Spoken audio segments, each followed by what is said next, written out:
Hello everyone, welcome back to probably the final episode this year on this year's garden. If you guys remember in the beginning of the season, my little experiment was to do 12-foot row of red beans, 12-foot row of pinto beans, and then a 12-foot row of black beans. And I picked all the reds and the pintos. You leave them, you let them grow till they die off and they're shaking in their little pod here, and they're ready to go. So I've weighed those out, and as far as the reds and the pintos go, you average a roughly 4.3 pounds of beans for a 12-foot row, which really isn't bad considering that I just went to the local big box store, bought a pound of beans, or I have all the beans that I have stored. Only took one handful to plant a row, out of that pound, and I ended up getting 4.3 pounds back. They were very easy to grow. In fact, they're still, now that it's gotten colder out, they're starting to grow again, but it's been freezing every night now, or getting, right down there, so it's frosty. So I'm just picking this. There's a little bit of green on some of these, and that's going to the pigs. So this is one of the very last things I have to pick out of the garden. As you can see, all the sunflowers now, the birds were starting to get them, so I pulled all the heads off. I'll go ahead and show you how many. I got a lot of sunflower seeds in there drying, so it wasn't too bad of a year for that. As you can see, the kale is still growing. I swear this stuff grows till after it's snowing out. It has to be really cold before this stuff dies off. And all I'm doing with this now, because I've ate all the kale that I could ever want, is I break off about 2 leaves per rabbit each night for all Mr. Buck and my 2 does, and they get that for a snack, and that'll run right up till, after the snow falls. I cut and froze all the carrots I wanted. I still have a couple of these in here. Looks like the deer or something, rabbit's been in here eating those. So I still got a couple of carrots left. I got some pretty decent ones this year. So let's see, peppers are done. And the only other thing here is my Brussels sprouts. Haven't ate any of them yet. I think actually that I'm going to try some tonight. They did real good this year. I mean, some of these are pretty good size. Okay, so that finishes out the garden. So in here, as you can see, I have all the sunflower heads. You can see right here that the birds were starting to get at them. So I brought them in here where they're safer. I've got them sitting here drying.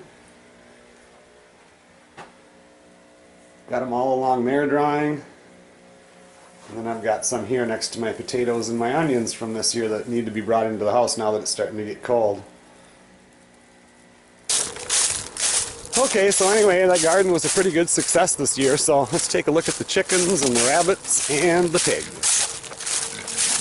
Rabbits are doing good. They're just hanging out. Not much to say with them. You guys watched the butchering video. All the little ones are gone. Kick these guys outside for a second. You can see the chickens there. They're just about full size, but it's about 3 more months, 2.5 months until they start laying eggs. Alright, let's look at the pigs. Definitely getting bigger. I mean, some like him right there, he's over halfway there. The males are definitely bigger than the females. There's old Crook. What are you doing? You want to say hello?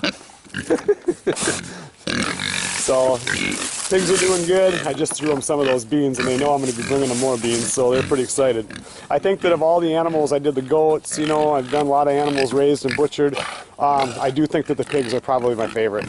I mean, you're looking at something that, okay, when I butcher you, you're not going to get goat meat, which is something you can't eat all the, you don't eat all the time, or a rabbit, which you don't eat all the time. This is going to make me some nice pork chops, nice pork steaks. Isn't that right? Yeah. Okay, so that was a quick little update on everything. I had a comment and wanted to see a video on how the pigs are doing, so I'll go run you guys in at the end of this video and show you about how many beans you get for a 12-foot row. But there's one more thing that I want to show you that I picked up today. For those of you that watch the tent videos and kind of follow everything, that's kind of how the channel started and everything like that, I'm thinking that, I don't know, probably about 2 years from now, not this coming spring, but maybe the following, it's time to build a cabin up there where the tent is. I just put an addition on there for added room and stuff like that, which needed to be done, but I think it's time. So I was looking for a nice true wood antique cook stove, and I found this one fairly close to home, and I bought it a while back, and I just went and picked it up today, and isn't that a beautiful stove? I mean, I just fell in love with it.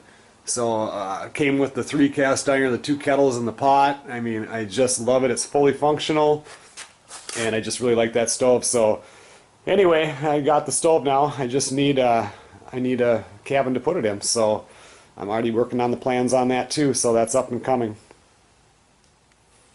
So right there you can see the beans. There's my reds.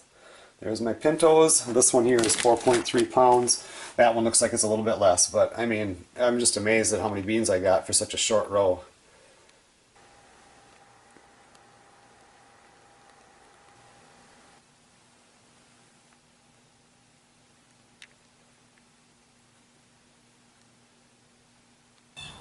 Okay everyone, well I want to thank you all for watching. You got a little sneak peek on what might be coming up, what's in the works, and good look at the hobby farm and how things are going this year.